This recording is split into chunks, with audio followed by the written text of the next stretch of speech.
حج کا نہیں کہتا، عمرے کا نہیں کہتا اور بڑے بڑی نیکیوں کا نہیں وہاں جو ہے کہتا، بلکہ یہ کہتا ہے کہ اے اللہ مجھے کچھ دیر کے لیے دنیا میں بھیجا جائے، میں صدقہ خیرات کروں گا اور نیک لوگوں میں شامل ہو جاؤں گا۔ چونکہ جس کے سامنے جب سب چیز ظاہر ہو جاتی ہے اور پھر اس کی زبان سے یہ الفاظ نکلتے ہیں تو ظاہر ہے کہ صدقہ خیرات کا ثواب بہت زیادہ ہے، اور صدقہ خیرات ہی کا وہ ذریعہ ہے جس کے ذریعہ انسان نیک اور متقی پرہیزگار بن سکتا ہے، جس کا اجر ہمیں وہاں بہت زیادہ ملنے والا ہے۔ اگر ہمارے والد والدہ یا ہمارا کوئی مرحوم اس دنیا سے چلا گیا ہے نا، تو اس کے نام سے ہمیں ایصال ثواب ضرور کرنا چاہیے، صدقہ خیرات دینا چاہیے۔ میں آپ کو ایک طریقہ بتا دیتا ہوں، بہترین جو طریقہ ہے وہ آپ کو بڑا اچھا طریقہ ہے، جو آپ کو ڈبل فائدے والا طریقہ ہے، وہ بتا دیتا ہوں۔ آپ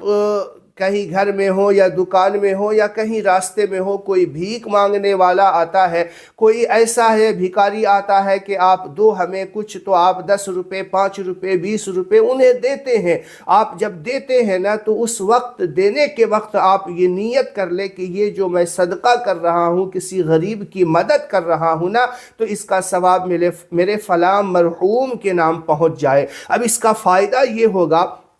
کہ آپ نے 10-5 روپے جو دیے ہیں نا وہ صدقہ ہوا، اور اس کا ثواب اس مرحوم کو بھی پہنچ گیا جس کی طرف سے آپ نے کیا۔ اور کوئی ضروری نہیں کہ ایک کا نام لیں، آپ دل میں خیال کر لیں کہ فلاں فلاں فلاں 10 20 50 جتنے کا نام لینا چاہے سوچ سکتے ہیں، لے لے اور دے دے۔ پھر اس میں ہوگا یہ ڈبل فائدہ کہ اس کو بھی ثواب ملے گا، جس کا آپ نے نام لیا اس کو بھی اتنا ہی ثواب ملے گا۔ یہ 10 روپے آپ نے دیے ہیں، لیکن اس 10 روپے کا ثواب آپ نے مثال کے طور پہ 50 مرحومین کو شامل کیا ہے، تو 50 کو 10 روپے کے صدقے کا ثواب ملے گا، اور آپ نے جو خرچ کیا ہے آپ کو بھی ثواب ملے گا، لیکن کسی کے ثواب میں کمی بھی نہیں آئے گی۔ یہ بات آپ کو جاننا بہت ضروری ہے۔ یہ ڈبل فائدے والا سودا تھا جو میں نے آپ کے سامنے رکھا۔ اللہ کے یہاں کسی چیز کی کمی نہیں۔ اللہ کے رسول نے فرمایا اپنے تمام مرحومین کو شامل کر لیا کرو، اگر قرآن پڑھ رہے ہو، صدقہ دے رہے ہو تو سب کو شامل کر لیا کرو، اللہ تعالیٰ سب کو اتنا ہی ثواب پہنچائے گا، کسی کے ثواب میں کمی بھی نہیں آئے گی۔ جیسے مثال کے طور پہ یہاں پہ آپ کو یہ بتا دوں کہ جیسا کہ حدیث پاک میں آتا ہے کہ ایک شخص روزہ رکھا اور کسی دوست و احباب نے اسے روزہ افطار کرایا۔ اللہ کے رسول فرماتے ہیں جتنا ثواب روزہ رکھنے والے کو ملے گا اتنا ہی ثواب اس روزے دار کو، روزہ افطار کرانے والے کو بھی ملے گا، اور روزہ رکھنے والے کے ثواب میں کمی بھی نہیں آئے گی۔ یہ اہم بات ہے، آپ نے سمجھا؟ اللہ کے یہاں کسی چیز کی کمی نہیں، بس اللہ تعالیٰ نیت کو دیکھتا ہے، خلوص کو دیکھتا ہے۔ تو آپ جب بھی صدقہ خیرات کریں نا، سب کو شامل کر لیا کریں اور کسی کے ثواب میں کمی بھی نہیں آئے گی۔ یہاں پہ یہ بات آخر میں آپ کو بتانے دینا چاہتا ہوں کہ مرحومین جو اس کی روحیں آتی ہے گھر پہ، یہ کہتی ہے، صدا لگاتی ہے اور کہتی ہے کہ کوئی ہمیں بھی یاد کر لو، تم تہوار منا رہے ہو، تم خوب اپنے پکوان پکا کر کے کھا رہے ہو، اپنے بچوں کے ساتھ مزے کر رہے ہو، لیکن ہمیں بھی یاد کر لو، کچھ صدقہ خیرات ہی میری طرف سے کر دو، کچھ قرآن پاک کے آیات، کچھ سورتیں ہی پڑھ کر کے مجھ کو بخش دو۔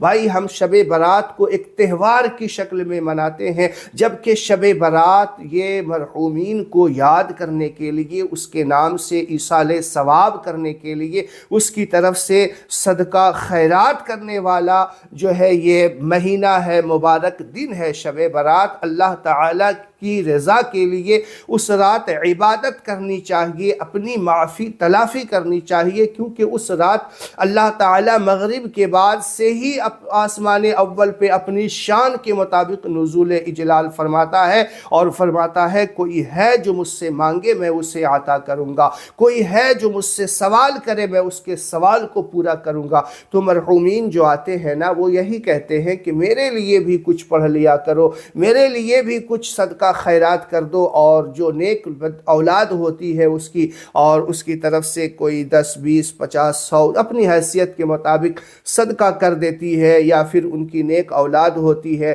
نماز پڑھتی ہے، روزہ رکھتی ہے، قرآن پاک کی تلاوتیں کر کر کے ان کے نام سے ایصال ثواب کر دیتے ہیں، تو وہ خوشی خوشی یہاں سے چلے جاتے ہیں۔ اور کوئی بدبخت ایسا ہوتا ہے کہ ان کو اس مبارک رات میں بھی یاد نہیں کرتا، تو وہ جو ہے مردے، وہ روح پریشان ہو کر کے چلی جاتی ہے اور افسوس کرتے ہوئے چلی جاتی ہے کہ کاش مجھے بھی کوئی یاد کر لیتا، کاش میرے لیے بھی کوئی صدقہ خیرات کر لیتا، کاش میرے لیے صرف ایک بار کوئی سورہ اخلاص ہی پڑھ کر کے بخش دیتا۔ فرمایا جاتا ہے، اللہ کے رسول فرماتے ہیں کہ اگر کوئی شخص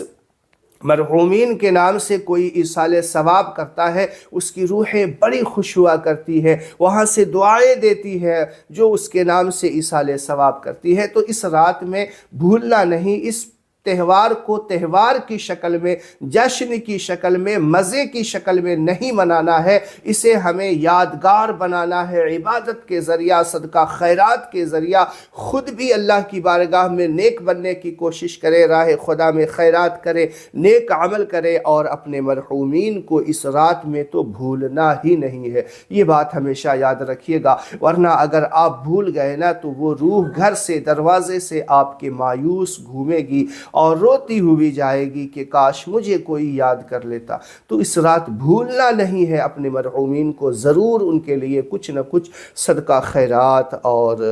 کچھ پکوان جو پکائے ہیں وہی غریب پڑوسی کے یہاں بھیج دیا کرے۔ یہ بھی طریقہ ہے، 10 20 روپے کسی مانگنے والے کو، کسی غریب بچے بیوہ کو دے دیا کرے، 100 50 روپے، تو یہ بھی ایک صدقہ ہوتا ہے، بڑا بہترین ذریعہ ہے یہ سب۔ اللہ تعالی ہم سب کو نیک عمل کرنے کی توفیق عطا فرمائے۔ آج کے ویڈیو میں اتنا ہی، ملتے ہیں کسی اگلے ویڈیو میں کسی نئے ٹاپک کے ساتھ، تب تک کے لیے اپنا اور اپنے سے جڑے لوگوں کا خیال رکھیے گا۔ دیجیے اپنے بھائی محمد وسیم کو اجازت۔ السلام علیکم۔